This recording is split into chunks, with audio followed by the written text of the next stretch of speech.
Hello and welcome to this week's edition of the National Podcast, normally recorded in our studio at the Bishopbriggs Media Centre, currently recorded from our volunteers' homes. To keep in touch with us, use our social media platforms, Facebook, Instagram and Twitter, which are all at Q and Review. That's CUEANDREVIEW. Or get in touch via information@qandreview.com. That's information@CUEANDREVIEW.com. Please like and share our podcasts and give us any constructive feedback. From the National, Friday the 22nd of April 2022. From the news section, combustible cladding ban for high-rises announced in Scotland by Anita Badani. The Scottish Government is to ban builders from using combustible cladding on high-rise buildings in the wake of the Grenfell Tower blaze. Ministers have laid legislation in Holyrood which will ban the use of such materials on buildings with a floor that is 11 metres (36 feet) or more above the ground. Building Standards Minister Patrick Harvey said the move, combined with the recent legislation on fire alarms, would help reduce the number of people killed or injured in fires.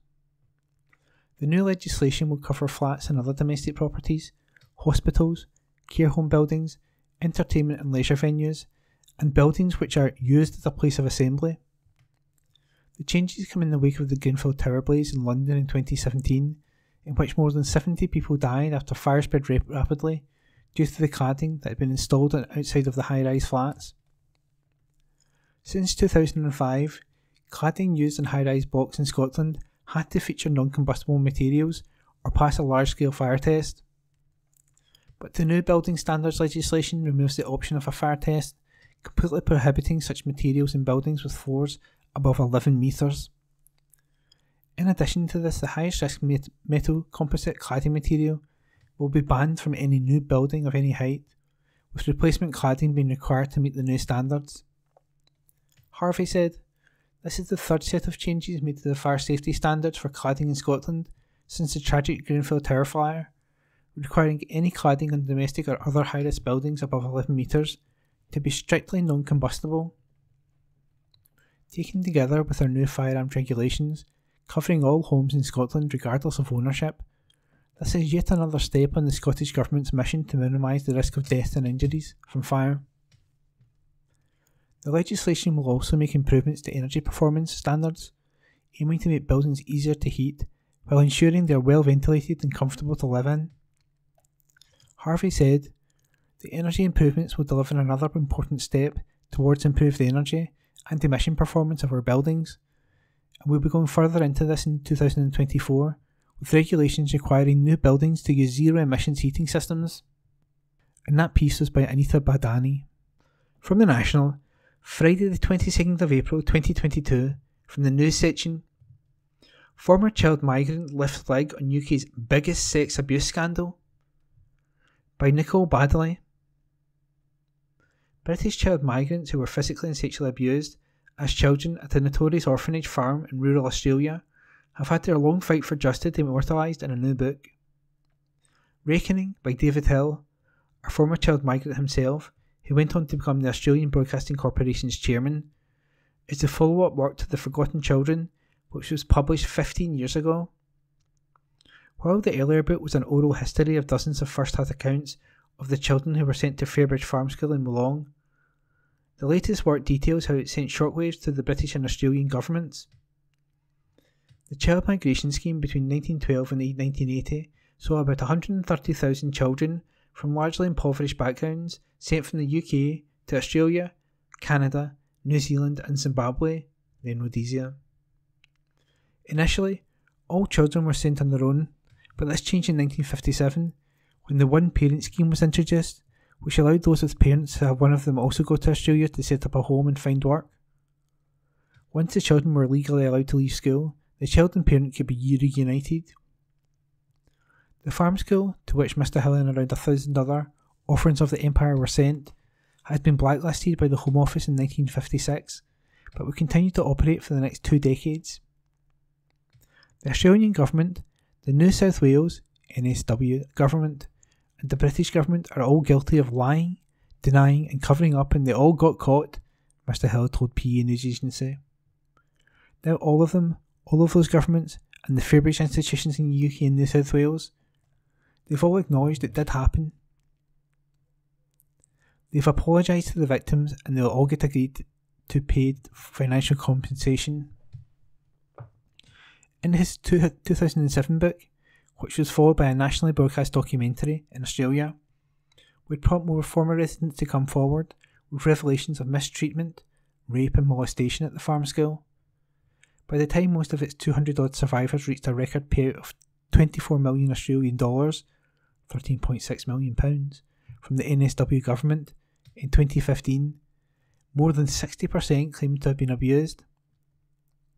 2 days later, at Independent Inquiry into Child Sexual Abuse, IICSA, in London, former Prime Minister Gordon Brown would call child migration government-induced human trafficking and a bigger sex scandal than Jimmy Savile. Brown said, "This seems to me is probably the biggest national sex abuse scandal. Bigger than what people have alleged about Savile, bigger than what people had alleged about individual children's homes. Bigger in scale, bigger in geographical spread, and bigger in the length of the time that it went on undetected. I'm shocked about the information I have seen." When the IICSA published its final report in March 2018, it found evidence that both the British government and Fairbridge Society were aware of abuse at the farm schools as early as the 1930s. It also said, Fairbridge UK denied responsibility and was at best willfully blind to the evidence of sexual abuse contained within its own archives. And that was an article by SEO journalist Nicole Baddeley. This article is from the Glasgow Times, date 22nd April 2022, from the opinion section. Cringeworthy corporate jargon heard in call centres, by Adam Miller. I'm not sure if I've mentioned it before, but I spent a few years working in call centres. By not sure if I've mentioned it before, I mean have relentlessly relived those years in tweets, columns, podcasts and any other platform I can find in an exhausting and ultimately fruitless attempt to exorcise my customer service demons. In that spirit, welcome to 850 words of me talking about life in call centres. Having endured that world as both a phone monkey and trainer, I've experienced every emotion it's possible to feel in that environment, from despondent to very despondent. That's not the picture painted by the operators of these establishments, the lobbies of which are filled with images of smiling headset sporters underneath meaningless slogans like turning talent into progress and unbeaten at exporting solutions. Of course, they would prefer former employees not to socialise information in this manner. If you're wondering what socialise information means, allow me to congratulate you on never having worked in a call centre. It's one of a numerous cringeworthy pieces of corporate jargon I heard in those buildings. Possibly with an eye to one day writing a cathartic newspaper column about it, I kept a note of the most excruciating examples. Sometimes you would be going about your day, blissfully forgetting the bleakness of your surroundings, only to be brought crashing down to earth by a sentence like this arriving in your inbox. John believes in building consistent and repeatable operational performance from a platform of highly engaged employees, as well as utilising the energy and enthusiasm of his people to challenge convention and secure market-leading outcomes. All I've changed is the name. I received that email about 7 years ago, and it still haunts me. Someone sat down at a computer, typed out those words, and attached their own name to that email, presumably without shame. During one of my stints as a trainer, a friend and I took part in weekly calls with the client, who was particularly fluent in business speak nonsense. After a few weeks, we started inserting our own meaningless terms into the conversation. At no point did the client ever question our suggestion that sometimes you need to put your umbrella up before it starts raining, express reluctance at our plan to take this for a walk across 110% Street, or raise eyebrows at our warning not to go shaking the lifeguard's podium. No matter what industry you're in, if you've ever experienced office life, you will at some point have encountered business speak. You will almost certainly be familiar with big hitters like going forward, or if you've got the bandwidth. But if you've recently been promoted and intend to earn the contempt of your employees, you might need a refresher. The following are all terms that were genuinely said in front of me with a straight face on at least one occasion. Socialise information. Tell people, basically. During my time as a customer service agent for an energy company, we were informed of an impending price change, the details of which were to be embargoed until the following morning. Our managing director, a man who mistakenly believed polo neck jumpers conveyed class and authority, warned us that anyone caught socialising this information before tomorrow morning will be disciplined.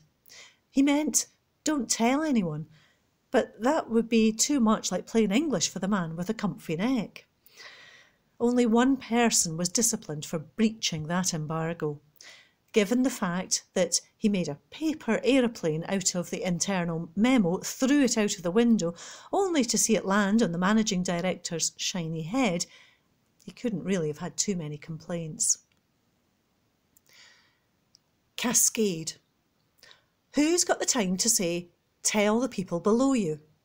When you're a call centre manager wanting to socialise that information, you can't be wasting time on a 5-word sentence. No, your order will simply be cascade that.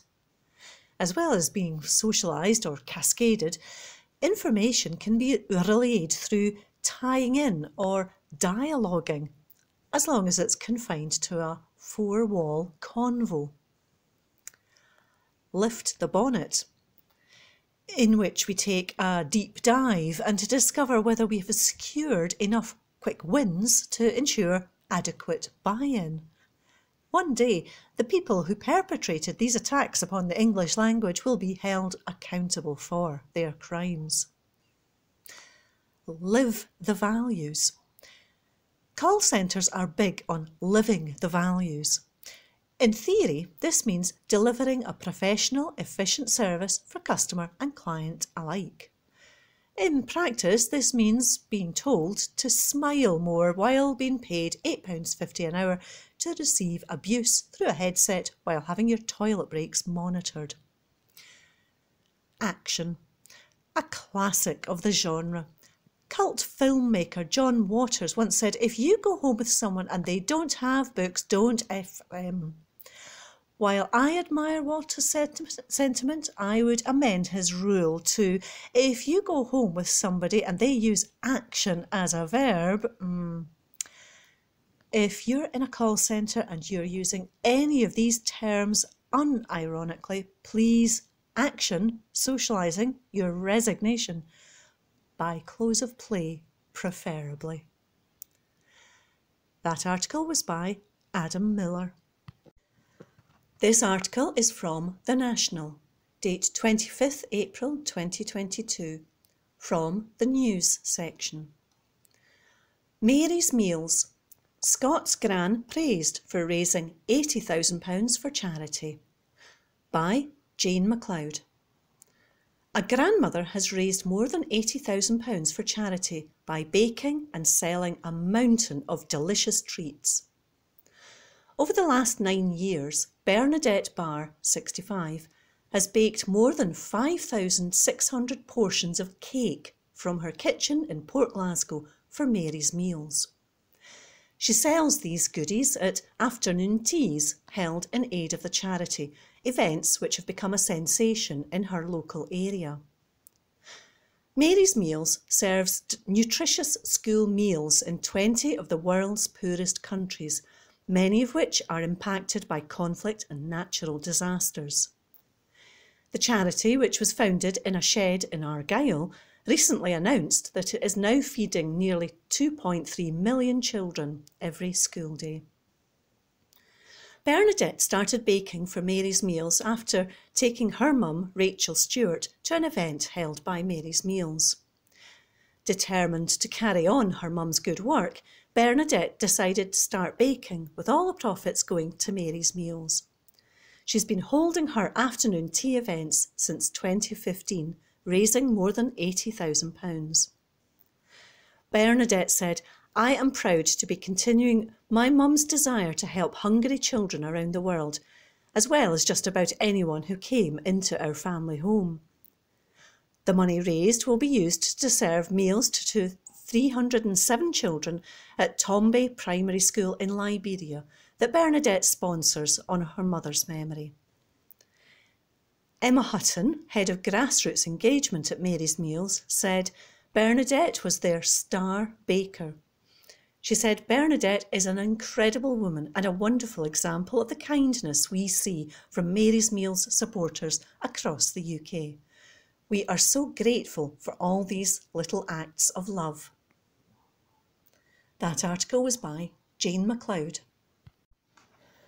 This article is from The National, date 25th April 2022, from the Politics section. Nicola Sturgeon congratulates Emmanuel Macron on French election win, by Angus Cochrane. Nicola Sturgeon has welcomed Emmanuel Macron's victory in the French presidential election. The First Minister hailed their shared belief in European values after the President comfortably defeated far-right challenger Marine Le Pen.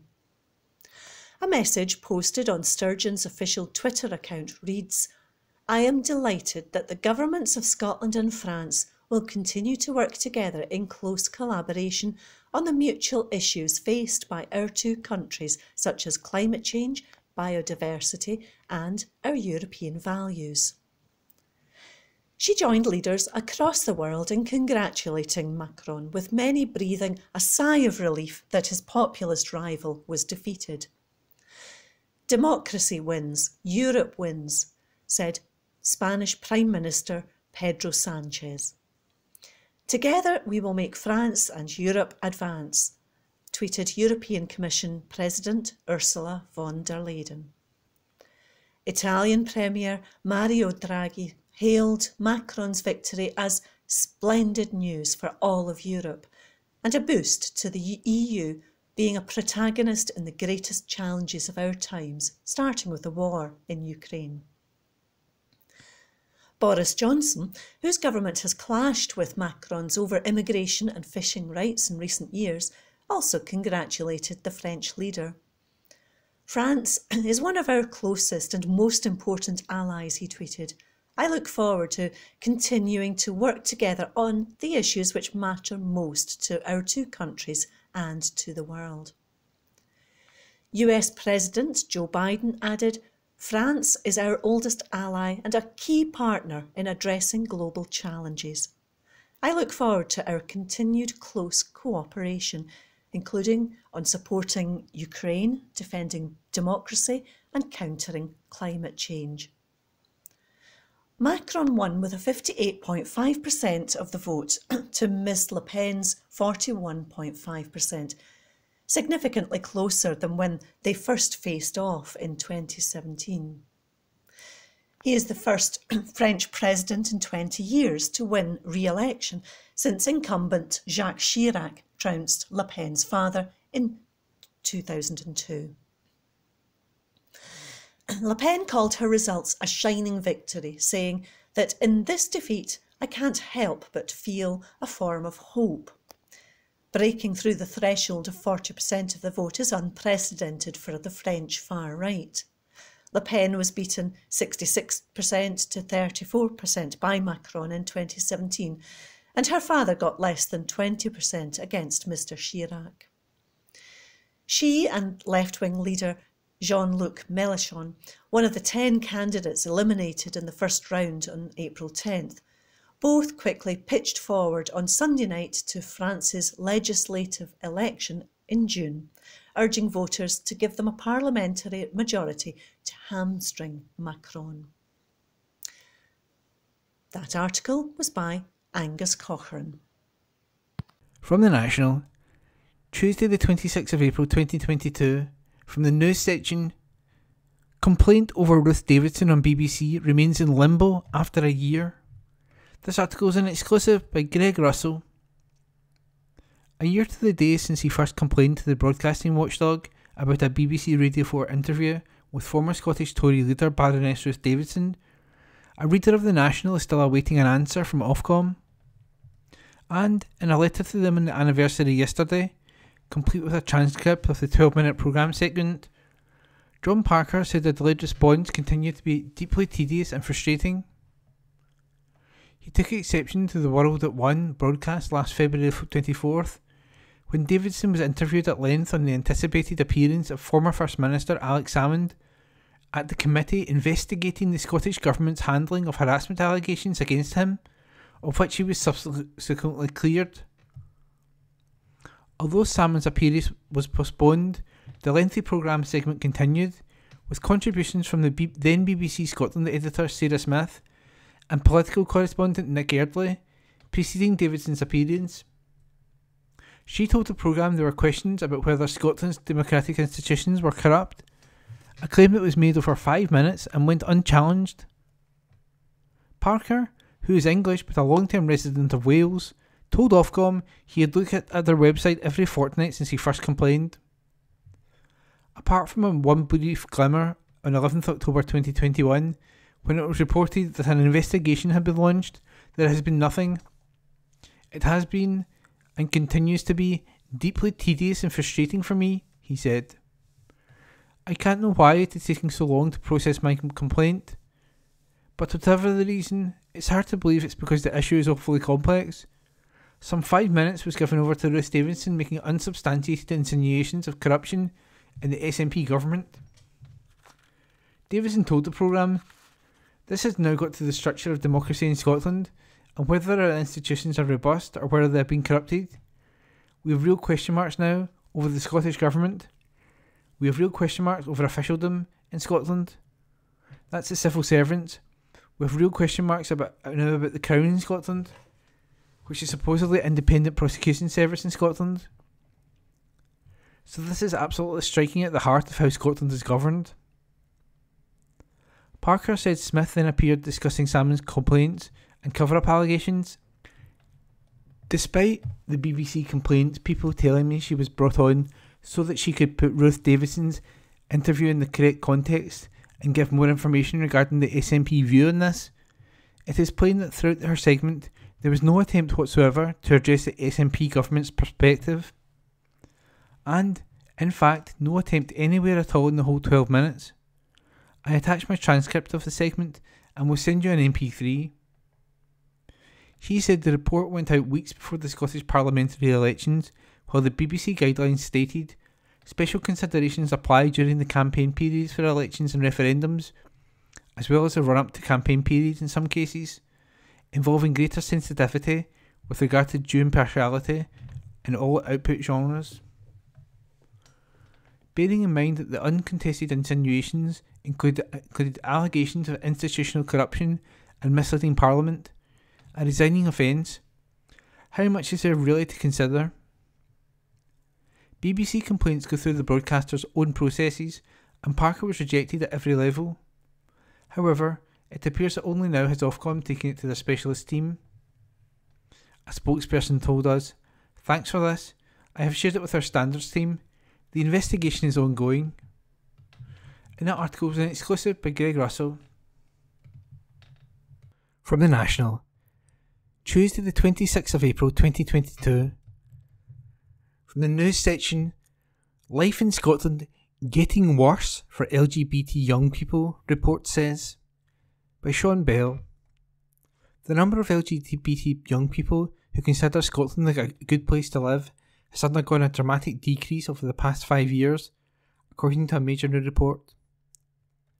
Findings published this week in LGBT Youth Scotland's Life in Scotland report follow the latest round of research into the experiences of LGBT people aged 13 to 25 across the country, which is undertaken every 5 years with Scottish Government funding.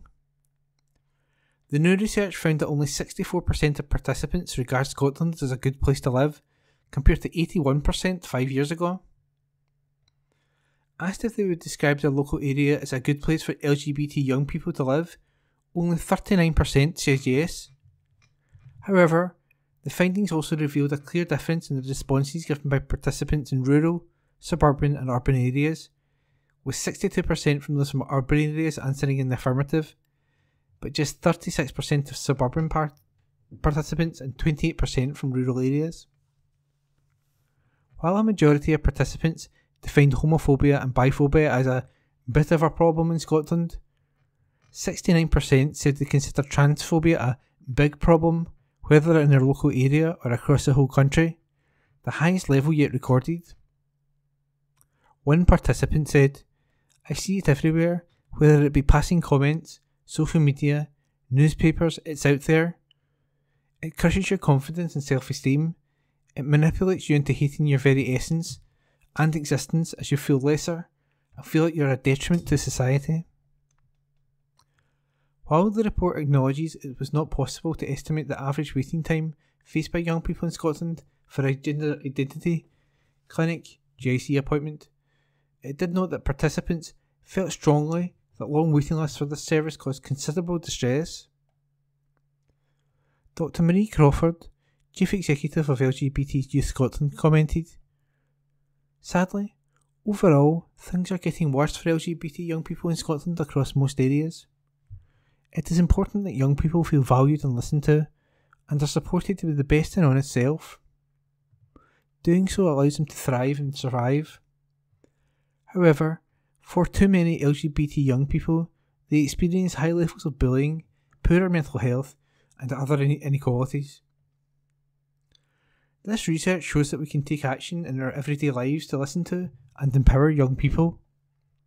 This is particularly true for decision makers in Holyrood and local authorities across the country, who can have a big impact on the lives of young people." Responding to the report, Equalities Minister Christine McKelvey pledged that the Scottish Government would work to address the issues it raised, saying, "This report is a sobering reminder that although we have made significant steps towards achieving a more equal society in Scotland for LGBTI people, we cannot ever be complacent. We must continue to work hard to make sure that Scotland is a place where young people feel proud to be themselves and where no one is denied rights or opportunities because of their gender, identity or sexual orientation." And that was a report by Sean Bell. From the National, Tuesday the 26th of April 2022, from the Politics section, Nicola Sturgeon rejects Anna Sarwar's culture of secrecy claim, by Angus Cochrane. Nicola Sturgeon has accused Anna Sarwar of a desperate attack on her administration as she denied a culture of secrecy at the highest levels of government. The Scottish Labour leader has called for a review into the Scottish Government's approach to transparency in a letter to new Permanent Secretary John Paul Marks, citing concerns over ferry contracts and responses to Holyrood inquiries. The First Minister has dismissed his claims, describing them as pretty desperate.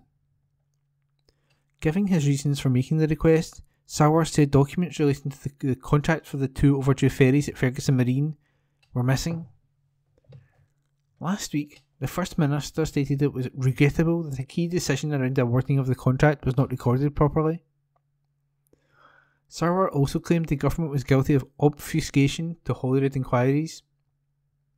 There is a corrosive culture of secrecy at the heart of the SNP government, which is risking the principles of transparency and accountability at the heart of our democracy, he said. The ferry scandal and the SNP's shameless attempts to dodge scrutiny and suppress criticism have laid bare a pattern of behaviour that has run through the government for years. After 15 years of SNP government, it would require a full overhaul to put a stop to cover-ups and closed-door government, but the new Permanent Secretary has a chance to deliver this fresh start. We need a comprehensive investigation into the systemic secrecy the SNP have embedded throughout their government, so we can restore desperately needed transparency and accountability into public life. Speaking in Aberdeen during the STUC conference, Sturgeon told the PA news agency that Sarwar's assertions were wrong. There is no culture of secrecy, she said. There is an approach to everything in the Scottish Government that prioritises transparency. I think it's pretty desperate for Anna Sarwar to be harking back to an inquiry that concluded a year ago, and perhaps that tells us all we need to know about just how little evidence there is for the accusations he's making.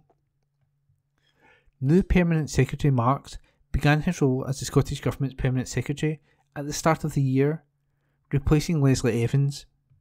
And that article was by Angus Cochrane. The National Politics on Wednesday the 27th of April. Prime Minister slammed for avoiding House update. An article written by Xander Richards, political reporter. Boris Johnson has once again demonstrated that he does not believe the rules apply to him by failing to come to Parliament to answer an urgent question from the SNP, Ian Blackford has said. The SNP's Westminster leader had asked the Tory leader to update the Commons following his trip to India. The SNP MP said there is a clear convention that Prime Ministers would report to Parliament after significant summits or important foreign visits. This convention has been respected and followed by all Prime Ministers in recent years, Mr Blackford said. But like on so many other matters, the only exception to that rule is the current Prime Minister. He went on, the Prime Minister failing to come before this House is by no means a one-off. Mr Blackford claimed Mr Johnson had instead chosen to go campaigning for his party in the local elections. I suspect that won't do them much good, he quipped. Mr Blackford also raised concerns that the free trade agreement Mr Johnson had aimed to discuss with his Indian counterpart, Narendra Modi, would impact negatively on Scottish farmers and crofters.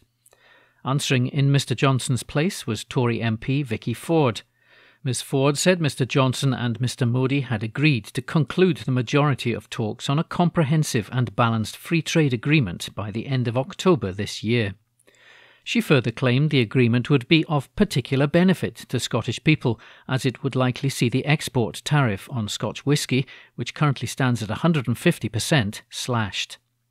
Mr Blackford's intervention came as opposition MPs raised concerns over human rights in India.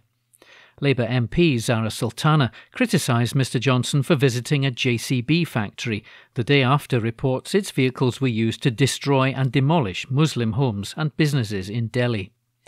Mr Blackford asked, given the many concerns about ongoing human rights violations in the country, what provisions will be made in any free trade deal to promote and protect our values. Additionally, SNP MP Martin Doherty-Hughes asked, did the Prime Minister directly challenge the arbitrary detention of Jagtar Singh Johal, who now faces a death penalty? Johal of Dumbarton was arrested in November 2017 after travelling to the Punjab for his wedding. Ms Ford said the Prime Minister did raise Mr Johal's case. An article written by Xander Richards. The National News on Wednesday the 27th of April. Climate fears for safe Scots drinking water. An article written by Gregor Young, journalist. Water in Scotland's lochs and reservoirs has undergone rapid and extensive climate change-driven warming in recent years, according to new research. The report by Scotland's Centre of Expertise for Waters found that between 2015 and 2019, 97% of Scottish lochs and reservoirs increased in temperature. Most warmed by between 0.25 degrees Celsius and 1 degree Celsius per year. However, 9% of them increased by 1 degree Celsius to 1.3 degrees Celsius per year. Researchers warn these changes increase the risk of harmful algal blooms developing, which could restrict their use for recreation and water supply and as a safe habitat. Waters in the south and east of Scotland are expected to warm the most at first, but the report warns that this climate-related impact will reach all parts of Scotland by 2040. Environment Minister Mary McAllan said, this important research provides yet more worrying evidence of the risks of harm from climate change on Scotland's water environment. It's vital that we do more to mitigate these impacts, to seek to reduce the pace of warming, but also to adapt to it. We've committed £243 million since 2015 through the Agri-Environment Climate Scheme to support land management practices which protect and enhance Scotland's natural heritage, improve water quality, manage flood risk and mitigate and adapt to climate change. The report states that short periods of extremely high water temperatures, known as lake heat waves, are likely to increase in occurrence, exacerbating the adverse effects of long-term warming. It warns that lake heat waves are likely to push aquatic ecosystems beyond the limits of their resilience, posing a threat to their biodiversity and related benefits they provide to society. The study says that average April to September air temperatures are projected to rise by about 2.5 degrees Celsius between 2020 and 2080. Researchers said that because loch and reservoir temperatures appear to be increasing by 1.2 times the rate of increase in air temperature, this equates to a corresponding increase of about 3 degrees Celsius in Scottish standing waters by 2080. Freshwater ecologist Dr. Linda May of the UK Centre for Ecology and Hydrology and the lead author of the report said, "This research has shown for the first time that climate change is already warming our lochs and reservoirs in Scotland, and this trend is likely to continue. It provides early warning of the potential impacts of climate change on biodiversity, water supply and recreational use, and highlights the need for mitigation measures to be put in place as quickly as possible." The report makes a number of recommendations to address the impacts of warming in the immediate term.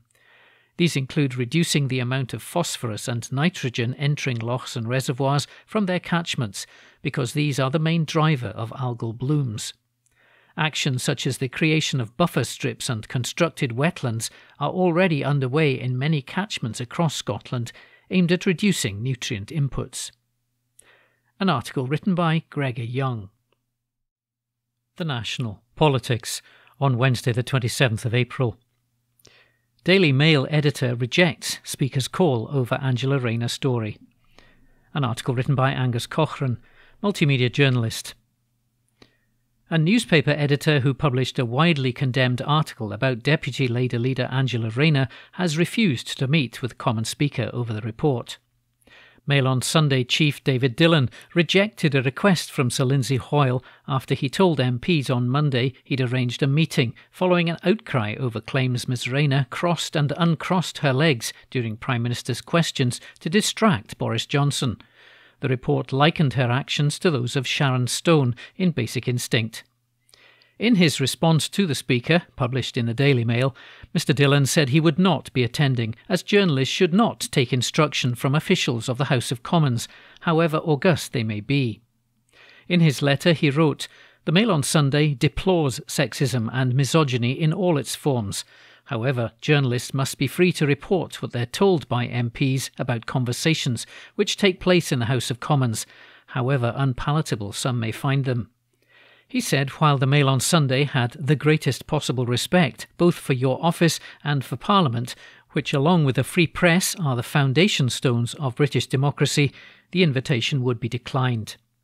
Mail journalist Andrew Pearce said newspaper bosses had told the Speaker to get stuffed and claimed Ms Rayner had previously joked about the Basic Instinct comparison. He told GB News, "We put a report in the Mail today. She appeared on a podcast with Matt Ford in January, laughing and joking about the Sharon Stone comparison, offering up herself, crossing and uncrossing her legs, causing great laughter in the audience. Where was the outrage? The outrage was confected." He added, "It's not for the Speaker of the House of Commons to tell the newspaper or this television station what they kind of can't broadcast or report. So we said very politely, 'Get stuffed, we're not going.'" Those claims were rubbished by Ms Rayner. Responding to the latest Daily Mail report, she said it implies today that I somehow enjoy being subjected to sexist slurs. I don't. They're mortifying and deeply hurtful. Earlier, in a statement, Mr Hoyle said he wanted to use the meeting to ask that we are all a little kinder, issuing a plea to reporters to consider the feelings of MPs and their families when covering stories in Parliament. He made the point that he'd only recently rejected calls to remove the parliamentary pass from another journalist after some MPs called for the Mail on Sunday's political editor Glenn Owen, who wrote the report about Ms Rayner, to have his pass removed. I'm a staunch believer and protector of press freedom, which is why when an MP asked me to remove the pass of a sketch writer last week for something he'd written, I said no, he said. I firmly believe in the duty of reporters to cover Parliament, but I would also make a plea, nothing more, for the feelings of all MPs and their families to be considered, and the impact on their safety when articles are written. I would just ask that we're all a little kinder. That is what I wanted to talk about at tomorrow's meeting. Appearing on ITV's Lorraine programme on Tuesday, Ms Rayner said she'd appealed to the paper not to run the story based on claims by an unnamed Tory MP. When I heard the story was coming out and we rebutted it instantly, like this is disgusting, it's completely untrue, please don't run a story like that, she said. All I worry about when I'm at the dispatch box is doing a good job and being able to do justice to my constituents and the work I'm doing. So I was just really crestfallen that someone had said that to a paper and that a paper was reporting that. Ms Rayner has also called on the Prime Minister to give assurances he would take action against the MP who made the comment after vowing to unleash the terrors of the earth if they were identified. I hope to hear what he'll be doing about it today, Ms Rayner said ahead of Prime Minister's questions. An article written by Angus Cochran. The National News on Wednesday the 27th of April. Ferguson Marine ferry milestone reached as main hull nearly complete. An article written by Jane MacLeod, journalist. Ferguson Marine yesterday announced the completion of a major milestone in the build of one of the dual-fuel ferries currently under construction. Hull 802, as the vessel is currently known, was fitted with its large bow unit, which is the largest single unit added to the ferry's steel hull, completing the bow structure. This week will mark a key moment in the vessel's progress when the final units are lifted into place, completing the main hull and steelwork and making way for the installation of the ferry's aluminium superstructure, which is all the units that sit above the main deck. Over the coming weeks and months, resources will ramp up to around 150 people working on Hull 802 to support the construction effort. David Tideman, CEO of Ferguson Marine in Port Glasgow, said, "Later this week we'll install the final steel block, which will complete the main hull on the vessel. We'll then implement a step change in momentum behind the build of Hull 802 with increased resources over the coming weeks and months to install the units which sit above the main deck. One of the key changes I've made since taking over is separating the programmes for the two dual-fuel vessels. This is to allow the programme for Vessel 802 to progress, irrespective of the schedule and programme for MV Glensannox. This approach will allow us to work towards launch early next year. My aim is to demonstrate that Ferguson Marine, in line with its historic reputation and without legacy issues, has the capability to deliver a new build vessel." An article written by Jane MacLeod. The National News on Wednesday the 27th of April. P&O Ferry European Causeway travelling from Kenryan loses power near Larne. An article written by Craig Meehan, multimedia journalist. P&O Ferries has said a full investigation will be carried out after a vessel travelling between Kenryan and Larne lost power off the County Antrim coast. The European Causeway, which can carry 410 passengers, was adrift 5 miles off the coast of Larne in the Irish Sea for more than an hour on Tuesday afternoon. The ferry left Kenryan at around noon and was due to arrive in Larne Harbour at 2 p.m, but got into trouble at around 1:30 p.m. It later docked at Larne Harbour after regaining power. No injuries were reported. P&O then cancelled its later sailing from Larne to Kenryan. Earlier, the Marine Traffic website stated the vessel's automatic identification system status had been set to "not under command," which is reserved for use when a vessel is unable to manoeuvre as required by these rules and is therefore unable to keep out of the way of another vessel. A spokesperson for P&O Ferries said that it had been a temporary issue and the European Causeway had travelled to Larne under its own propulsion. The spokesperson said, following a temporary mechanical issue, the European Causeway is now continuing on its scheduled journey to the port of Larne under its own propulsion, with local tugs on standby, where it will discharge its passengers and cargo as planned. There are no reported injuries on board, and all the relevant authorities have been informed. Once in dock, a full independent investigation will be undertaken. An RNLI spokesperson said that 3 lifeboats had been sent to the scene. 3 RNLI lifeboats were requested to launch this afternoon to assist a passenger ferry in difficulty 1 mile southeast of the Maidens. Larne RNLI all-weather lifeboat launched at 2:17 p.m, while Red Bay RNLI's all-weather lifeboat launched at 2:35 p.m, followed by the inshore lifeboat at 3 p.m. The ferry gained power again and was escorted back into the port of Larne by all 3 lifeboats, which were then stood down. A Coast Guard helicopter was also tasked from Scotland, and a cruise ship in the area was on standby in case assistance was needed. The Rail, Maritime and Transport Workers Union said the incident was deeply concerning, not least for the agency crew and passengers on board. This is the latest in a series of difficulties for P&O, which was widely criticised when it sacked 800 workers in March without notice. The European Causeway was then detained at Larne after an initial inspection by the Maritime and Coast Guard Agency on March the 25th uncovered 31 safety failings. This was due to safety concerns after the sacked seafarers were replaced with cheaper agency workers. The ship was cleared to resume serving the Larne-Cairnryan route a fortnight later, following another examination. Passenger Johnny Wilson was with his family on the ferry when the power went off. He told the BBC, "The emergency lights went on, different bits of the ship were in darkness. Slowly we came to a stop. They put the anchors down and we just sat there." An article written by Craig Meehan. The National Politics on Wednesday the 27th of April.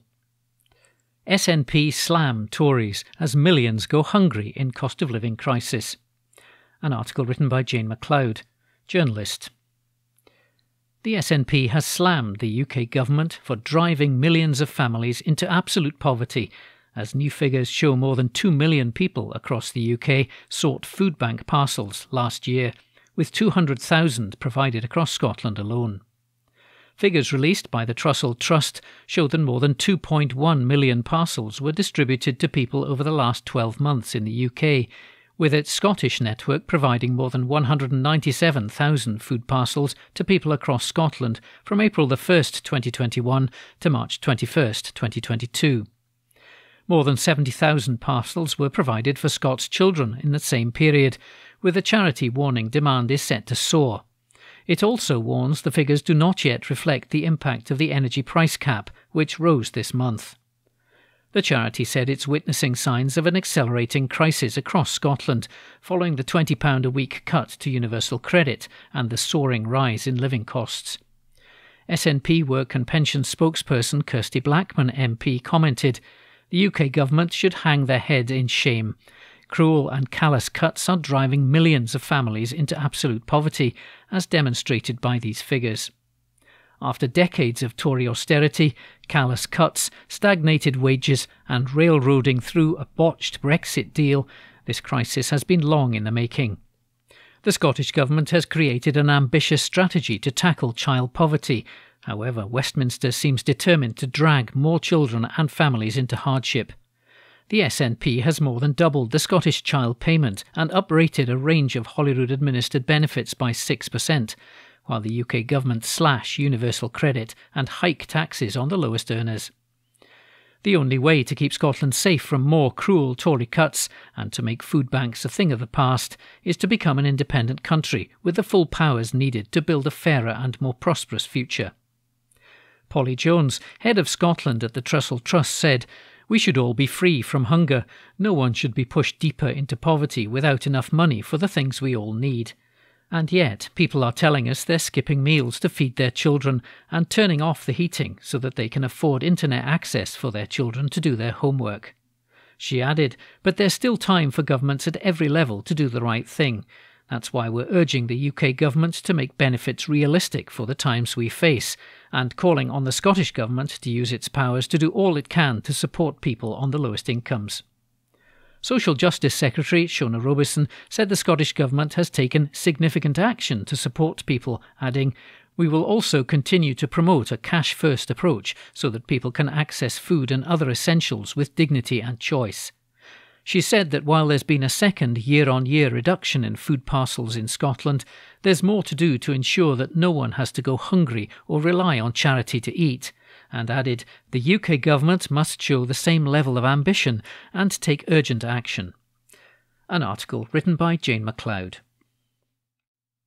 The National Politics on Wednesday the 27th of April.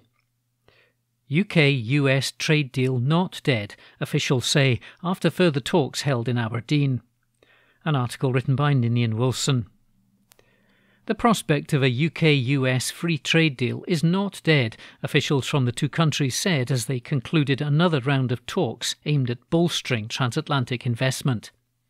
International Trade Secretary Anne-Marie Trevelyan and her US counterpart, Ambassador Catherine Tai, said that they discussed ways to make the £200 billion trade partnership even stronger during their two-day talks in Aberdeen and London.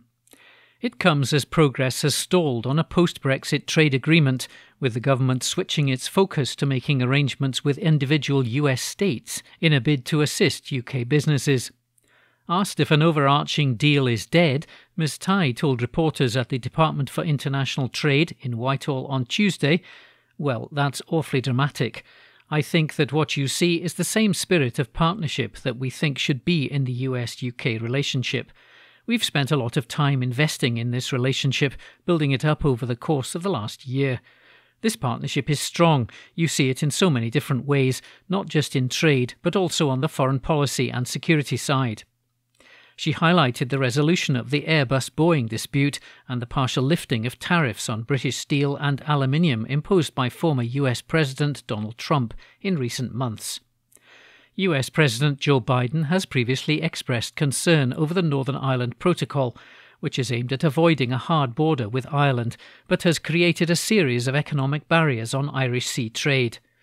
Asked if talks on a US-UK trade deal could take place while this remains unresolved, Ms Tai said her country is watching the issue closely. "We in the United States respect and value and commit to the Good Friday Agreement and its legacy. I've heard the same values there from the Secretary of State." She said the pair had had very candid discussions on the topic and that Ms Trevelyan had been very forthright with me in our conversations. "It's an area where we continue to urge the UK and the EU to channel their best selves in terms of cooperation and courage, and we support them in that," the US Trade Representative said. Britain is expected to sign its first economic pacts with American states next month and secure an arrangement with Texas by October, Trade Minister Penny Mordaunt told the House of Commons last week. This week's talks were aimed at paving the way for further engagement with the US, including ongoing work at a state level and removing barriers to trade.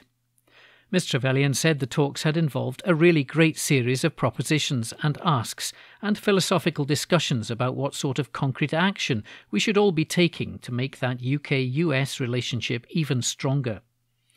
She noted the countries were working together to support small and medium enterprises, as well as young women and minority groups who are starting businesses, developing worker-centric policies, strengthening supply chains, and focusing on digital and green trade. The second transatlantic dialogue began on Monday in Aberdeen, where the pair were joined by leaders from Scottish and UK governments, as well as trade unions and business. The pair are set to develop a roadmap of trade talks and will further discuss small and medium businesses in Boston in June.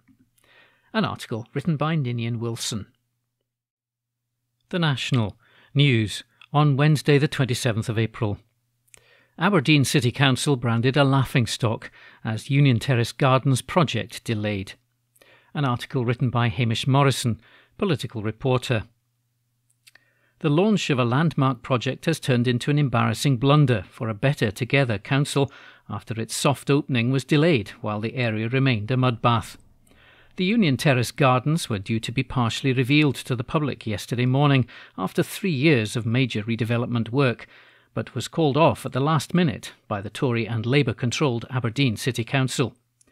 It's an embarrassment for the local authority, which said it had hoped a small section of the garden would have been suitable to be unveiled to show off progress on the £28.3 million project.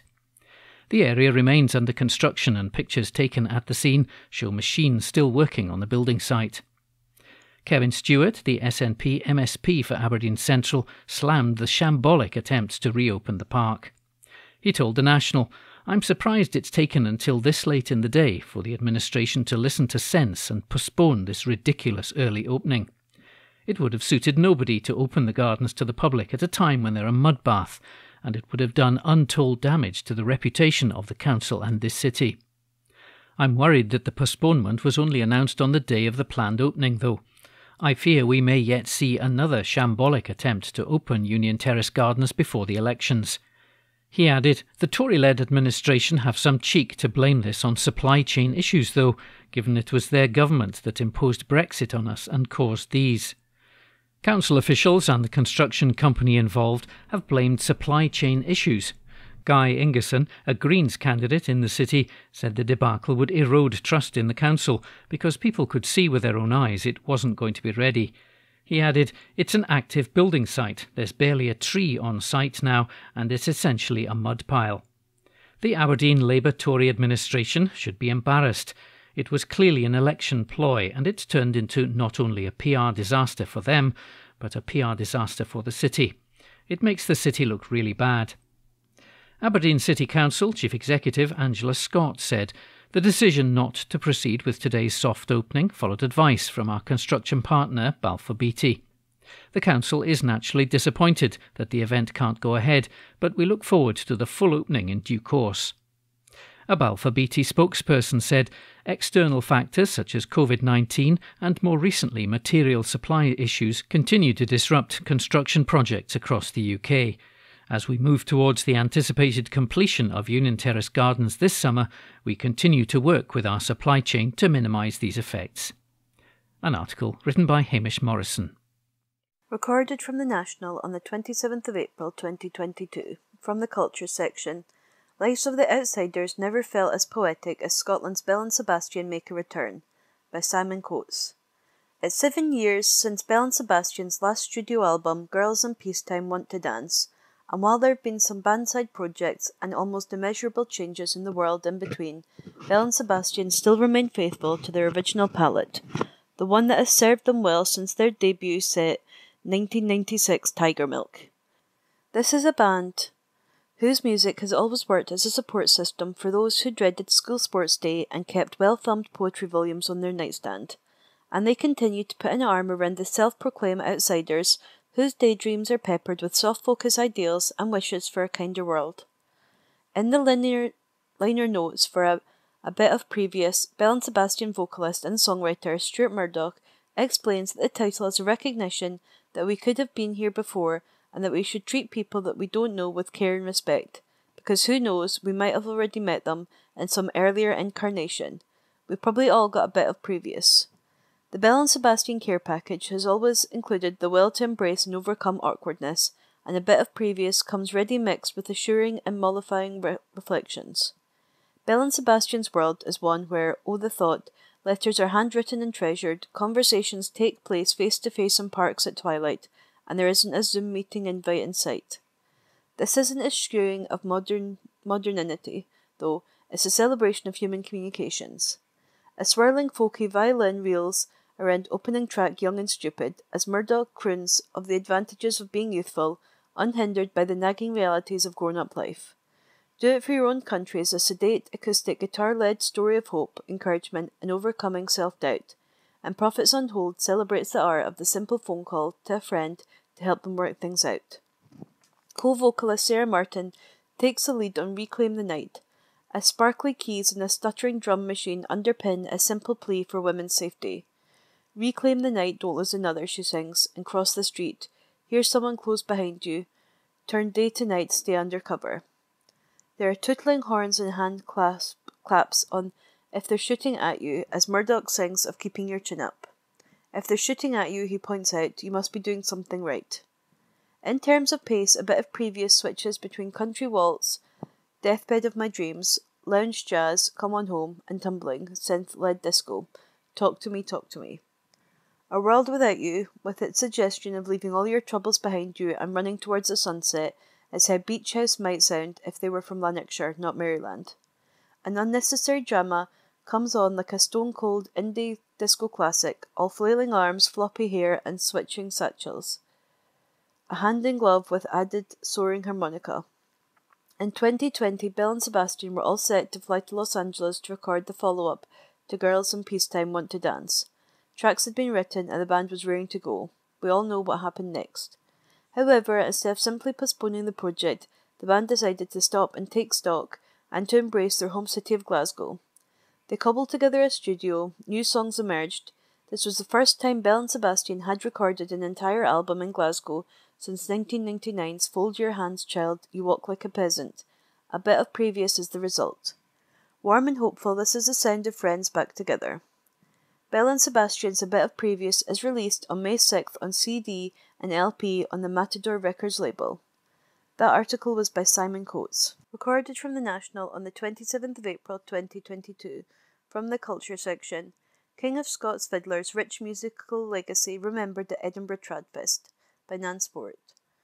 Known as the Strathspey King, he played in front of Queen Victoria, but at one point James Scott Skinner was so poor he wrote his iconic tunes on the back of envelopes. It is now 100 years since Skinner below last recorded his compositions, but his memory lives on in a new CD called The Strathspey Queens, being launched during Edinburgh's Tradfest.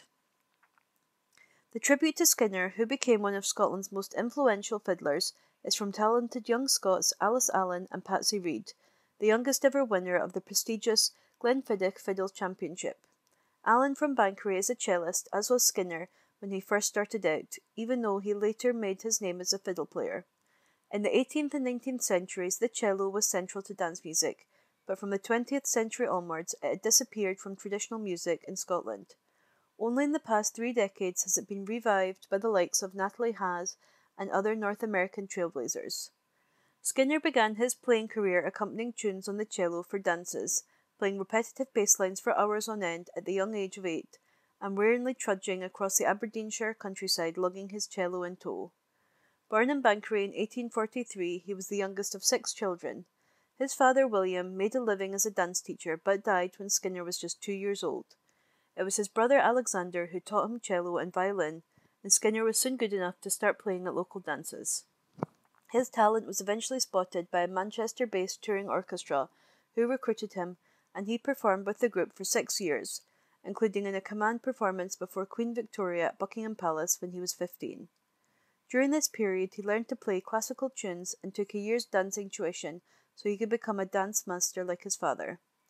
He returned to Aberdeenshire to teach and burnished his credentials by winning dance competitions until his growing reputation came to the attention of Queen Victoria, who requested him to teach the royal household at Balmoral.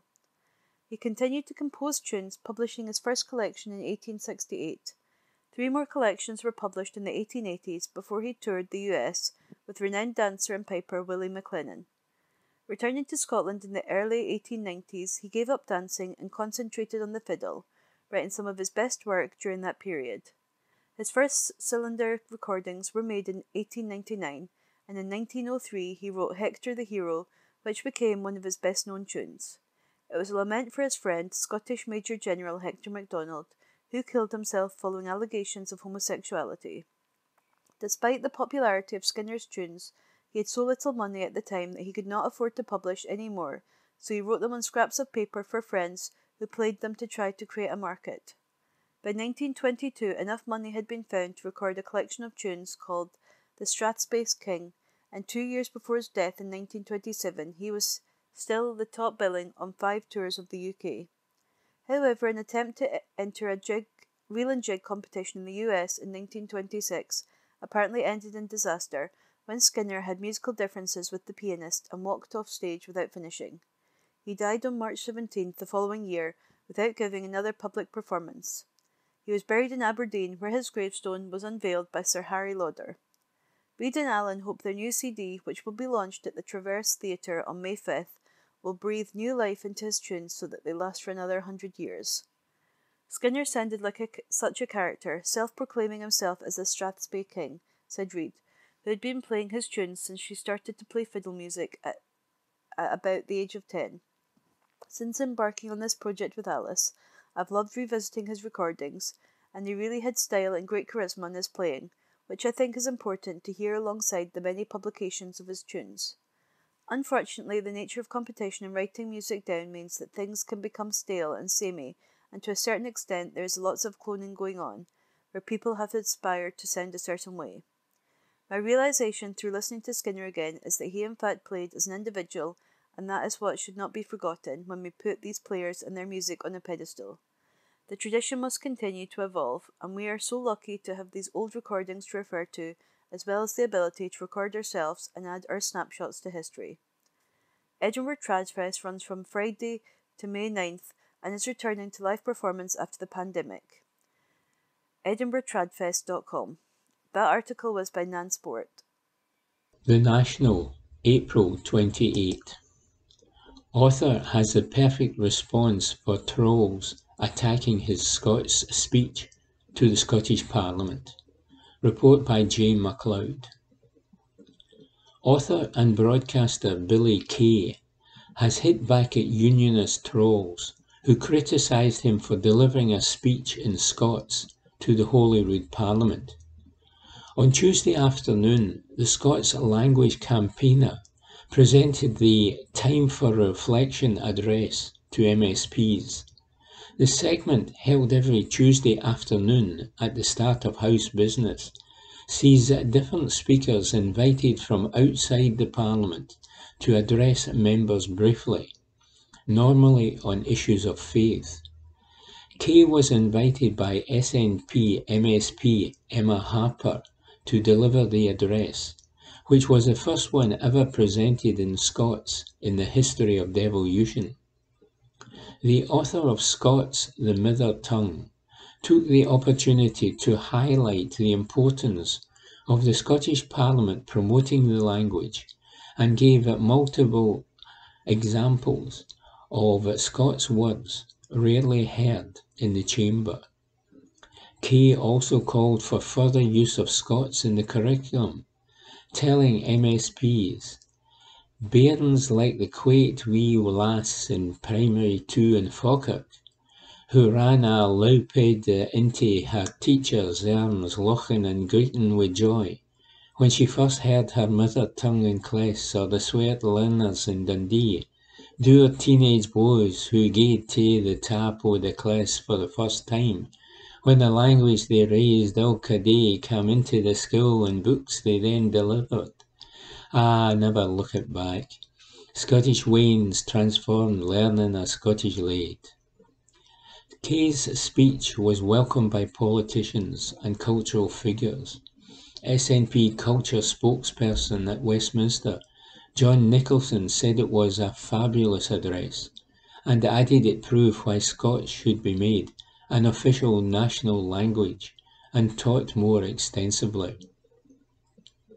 Public Finance Minister Tom Arthur said Kay provided a beautiful, inspiring and thought-provoking speech. Education Secretary Shirley Ann Somerville commented, "Bringing Scots to the heart of our Parliament, just as it should be." Another commentator added, "Over the years I've lost most of the Scots I grew up with. Why? Because it was inferred to me that it was in my best interest. And so today I hear a speech in my own tongue." But despite the floods of support, footage of Kay's address prompted a barrage of Unionist trolls to attack him. Some users accused Kay of speaking a made-up language, branding him an embarrassment, while others claimed Scots was gibberish, and one senior Labour member commented, "Literally nobody in Scotland speaks like this. What a clown." Following the backlash, with the clip viewed tens of thousands of times, Kay had an apt response from Burns, whose use of Scots has long been celebrated. Thanks to everybody that gave me support for the speech at the Parliament. Our money to thank personally, he wrote. As for the trolls and Scots deniers, here's Burns. The mair they talk, I'm kent the better. E'en let them clash, an old wife's tongue a feckless matter, to gae in fash. He later added, one of the bizarre responses to the speech is that it was political, whereas there were equal benign references to all the parties so that they all felt included. For unionist trolls, any expression of Scottish culture and identity nowadays makes them go berserk with fury. MSP Harper, who had invited Kay initially, on Tuesday night said the speech has shown the vital importance of promoting Scots. Jackie Dunbar and I have pressed the Parliament to approve its approach to using and promoting Scots on the Parliament campus, and we have met with the Scottish Government to discuss the Scots Language Act, which was committed to in the SNP 2021 manifesto. I again thank Billy for his fantastic Time for Reflection address, and I encourage everyone to watch it and to play their part in helping to raise the profile of one of our national languages. Report by Jane MacLeod. The National, April 28. Scottish Census 2022 deadline to be extended. Report by Angus Cochrane. The deadline to complete the Scottish census is to be delayed due to a lack of responses, it has been reported. Around a quarter of forms were yet to be filled in as of last weekend, accounting for 700,000 households. Responses were due to be completed by Sunday, but the Telegraph reports Constitution Secretary Angus Robertson will announce a 4-week extension in Parliament on Thursday. It is feared that a low response rate could compromise the results, which are vital for issuing public funds and setting policies. A spokesman for National Records of Scotland, the NRS, which runs the survey, said, "Our focus continues to be on supporting and enabling remaining households to complete their census return by the start of May, adding to the over 2 million households across Scotland that have already done so." Earlier this week, Robertson warned it was absolutely essential that Scots complete the survey, as it was revealed 700,000 of 2.7 million households were yet to do so. Those who have not completed the census face prosecution and a fine of up to £1,000. Last year, the Scottish Government pushed back the census, which is run every decade, by 12 months, citing concerns about the effect of the pandemic on responses. Ministers said the decision would ensure the highest possible response rate. The Auditor General for Scotland said in November that the decision led to a £21.6 million increase in costs for the NRS against the pre-pandemic estimate of £117 million. The increase was covered by the government. In the rest of the UK, the survey went ahead as normal in 2021 with a 97% response rate. Lindsay Patterson, Professor of Education Policy at the University of Edinburgh, raised concerns about postponing the deadline.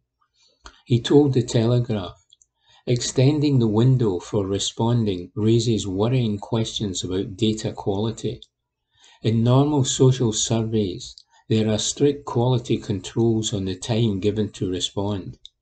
This is because people vary in how they respond, especially for opinion questions, such as the several identity questions in the census. For example, How people answer the question about gender identity might vary according to whether some controversy about gender identity is in the news. The same is true of national identity and ethnic identity. As a social statistician, I would not use census data on identity that had such an arbitrary varying window of replying.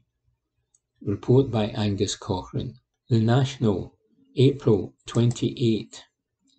Charities call government's bluff on rainforest restoration.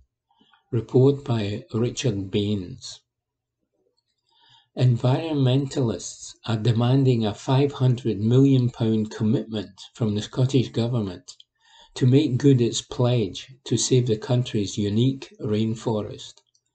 Key green charities are ramping up the pressure on the Scottish Government to make good a COP26 pledge to save the temperate rainforest, ahead of a keynote speech tonight on the topic by Marie McCallum, Scotland's Minister for Environment, Biodiversity and Land Reform.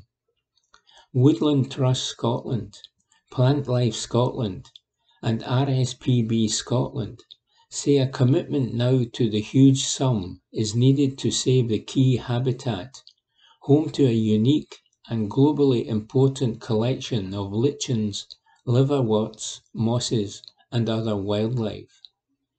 At the COP26 climate talks, McCallan pledged Scotland's Atlantic rainforest would be saved, saying, "We want to protect and expand this precious environment, and we have committed to do so in the life of this Parliament."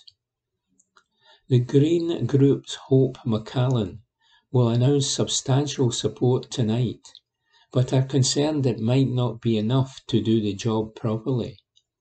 They say the government should put up at least £250 million in taxpayers' cash, which would enable the charities to work with officials to lever in the rest of the cash from other sources and start to restore the rainforest over the next 10 years. As well as being essential to retain and enhance biodiversity, the restored woodlands will help absorb carbon and further the fight against climate change. Tim Hall, Head of Estates and Programmes at the Woodlands Trust Scotland, said, "The Scottish Government made a commitment to rainforest action during COP26. Woodland Trust Scotland, Plant Life Scotland and RSPB Scotland warmly welcomed this commitment. But as we wait to hear how that pledge will be delivered, we feel it is important to stress there is no cheap solution. We estimate the scale of investment to restore this precious habitat to be around £500 million over at least 10 years. This is the kind of investment needed to secure ecosystem restoration and reverse the decline of Scotland's rainforest. This money will pass through local communities supporting green jobs in economically fragile areas, so should be looked on as an investment in the future of people, nature and climate. Without funding of this order, Scotland's rainforest will be lost, not expanded. Scotland has Europe's last substantial rainforest, and like the Amazon or other tropical rainforests, the temperate rainforest here is home to a vast array of interdependent life. It used to run in a swathe down the country's west coast, from Cape Wrath to Campbelltown. Only about a fifth remains, much of that in poor condition as a result of overgrazing and invasive species. The remaining area totals around 70,000 acres.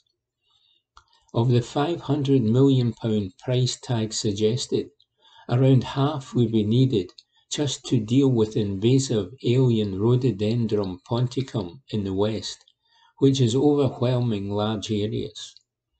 Scotland's invasive roddies are a cross between the Mediterranean ponticum and cold, hardy North American varieties of rhododendron, perfectly suited to the cool, damp climate. They shut light out from the forest floor and eventually take over forests. Removing them is a labour-intensive business, as each stem has to be cut out and burned, and the stump injected with weed killer. The rest of the £500 million estimate would be needed for deer management, conservation grazing, planting new trees and other hands-on conservation work, plus the administration, planning and other backup to make the scheme work. Forestry consultant and rhododendron clearance expert Gordon Gray Stephen made the cost estimates for the charities. He said, "I'm an optimist. I believe there are compelling reasons for the Scottish Government to act on this, so I have a strong hope and believe they will come up with substantial sums. It should have been done sooner. The roddy problem grows exponentially, and every delay makes matters worse." Macallan will give the keynote speech to the Alliance for Scotland's Rainforest Group at an event tonight at the Royal Botanical Society in Edinburgh. The Alliance is made up of charities, including those calling for the cash injection, other independent organisations such as Landowners Group, Scottish Land and Estates, and government agencies including Nature Scot, Forestry and Land Scotland, and Scottish Forestry. A number of projects are underway under the Alliance banner to restore areas of rainforest, but at the moment the government is only spending a total of around £2 million a year on rhododendron clearance. Deer control is overseen by local deer management groups made up of landowners who may want deer numbers kept high because of their stalking business. Report by Richard Baines. The National, April 28. ScotWind projects to bring £25 billion boost to Scottish supply chain. Report by Ninian Wilson. The Scottish supply chain will see a £25 billion investment as part of the ScotWind project, according to developers. As part of the initiative, 17 areas of Scotland's seabed have been leased to major energy companies with a view to building offshore wind farms. The Scottish Government netted almost £700 million through the signing of the contracts, but claimed there would be a multi-billion-pound benefit to Scotland's supply chains and jobs market as a result of the developments. Crown Estate Scotland, who ran the leasing project, mandated that developers lay out their projected financial commitments to Scotland. In documents published on Wednesday, almost £25.5 billion in commitments have been outlined, an average of just under £1.5 billion per development. Energy Secretary Michael Matheson said, "As the world's largest offshore wind leasing round, ScotWind puts us at the forefront of the global development of offshore wind and represents a massive step forward in our net zero transformation." The publication of these supply chain outlooks demonstrates the truly unprecedented scale of the opportunities that this leasing round will present, not just for our regional and national economies, but to deliver a true just transition for our energy sector, harnessing existing talent and expertise and creating and delivering good green jobs across Scotland's supply chain.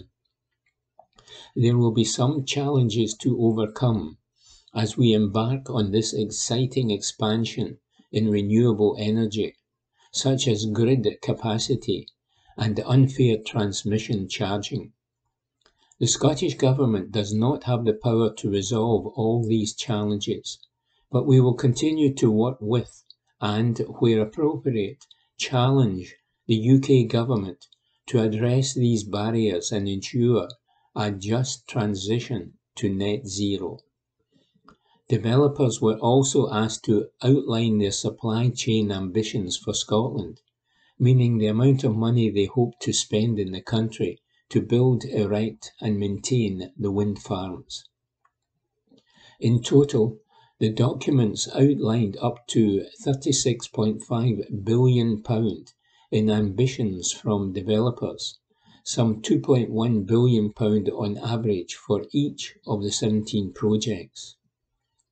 Colin Palmer, Director of Marine at Crown Estate Scotland, added, "The breadth and scale of these initial commitments from ScotWind developers is encouraging, as is their ambition to help Scotland reach net zero. However, the challenges in delivering on these ambitions, which will evolve as project details become clearer, should not be underestimated. It will require a truly collaborative approach from all involved to ensure the huge potential for transformative economic development, job creation, and a just transition is realised." Report by Ninian Wilson. Recorded from the National on the 28th of April 2022 from the Culture section.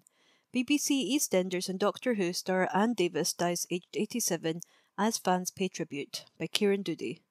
BBC EastEnder and Doctor Who star Anne Davis has passed away at the age of 87, her agent has confirmed. The 87-year-old, who was married to the Good Life star Richard Bryars, will be very much missed by her daughters Lucy Bryars of ITV's Endeavour and Katie. Her agent, Barry Langford, confirmed the news on social media that his client of 34 years had sadly passed away. Agents pay tribute as Anne Davis dies aged 87. He said, "Sadly, my lovely client of 34 years, Anne Davis, passed away yesterday. A superb actress with TV credits including #Doctor Who and #The Sculptress, Anne was devoted to her beloved late husband Richard Bryars and their daughters Lucy and Kate. She will be very much missed. #RIP Annie." Doctor Who fans pay tribute to Anne Davis following death. The veteran actress portrayed Jenny in Doctor Who alongside William Hartnell as the famous Time Lord. She also went on to play Mrs. Singleton in Grangehill in the 1990s before appearing in BBC shows Doctors and EastEnders. Tributes have poured in for the much-loved actress following the news of her passing. One fan wrote, "Superstar in the legendary Doctor Who adventure, and she'll never be forgotten by the fans. Those episodes get rewatched a lot in my house." Another added, "So sorry to hear this. I was lucky enough to meet both Richard and Anne in the past, both such lovely people. Beautiful Anne, you will be so dearly missed," added a third. That article is by Kieran Doody. Recorded from the National on the 28th of April 2022 from the Culture section. Scottish band Uninvited beat 4,000 others to win Live Lounge Opportunity of a Lifetime by Lauren Brownlee. A band from Glasgow has won the opportunity of a lifetime to perform in the world-famous Radio 1 Live Lounge. Uninvited was formed in August 2020 and is made up of Bex Young, lead guitar, Taylor Ray Dillon, bass and vocals, Gillian Dellacama, guitar and vocals, and Fiorenzo Cocosa, drums. The group came together after a series of chance meetings on public transport in Glasgow. Aged 22, 23, 23 and 20, the group has received support from BBC Introducing in Scotland for their music and say bands including Haim, Radiohead, Fleetwood Mac and the 1975 are their musical inspirations. Radio 1's Live Lounge Introducing search was founded as a partnership between BBC Radio 1 and BBC Music Introducing to find, nurture and develop the best undiscovered musicians in the UK, helping to propel them onto a national stage. Uninvited will now perform in Radio 1's Live Lounge on Thursday, April 28th, after claiming the top spot ahead of 4,000 other entries. They will perform an original song, Behind the Back Door, as well as a cover of Just For Me by BBC Radio 1's Sound of 2022 winner Pink Pantheress. Uninvited said, "We absent-mindedly submitted our song for the Live Lounge competition, not thinking we'd ever have a chance at winning. I'm sure we even forgot about applying. However, after finding out we were longlisted, then shortlisted, we couldn't believe it. The day we found out that we won was the most nerve-wracking day of our career, but we can't thank everyone at BBC enough for their support and for making our dreams come true. We're so excited for what's to come, including our very own headline tour this September. Chris Price, Head of Music, BBC Radio 1 added, in the second year of Live Lounge introducing, the entries equalled the incredibly high standard from last year, further proving there is a wealth of exceptional emerging artists in the UK just waiting to be discovered. Congratulations to winners uninvited, who caught the panel's eye with their raw talent and energy, and who all the judges agreed will have a long career ahead of them. That article was by Lauren Brownlee. And that was this week's The National Podcast, normally recorded in our studio at the Bishopbriggs Media Centre, currently recorded from our volunteers' homes with the publisher's kind permission. Thanks for listening.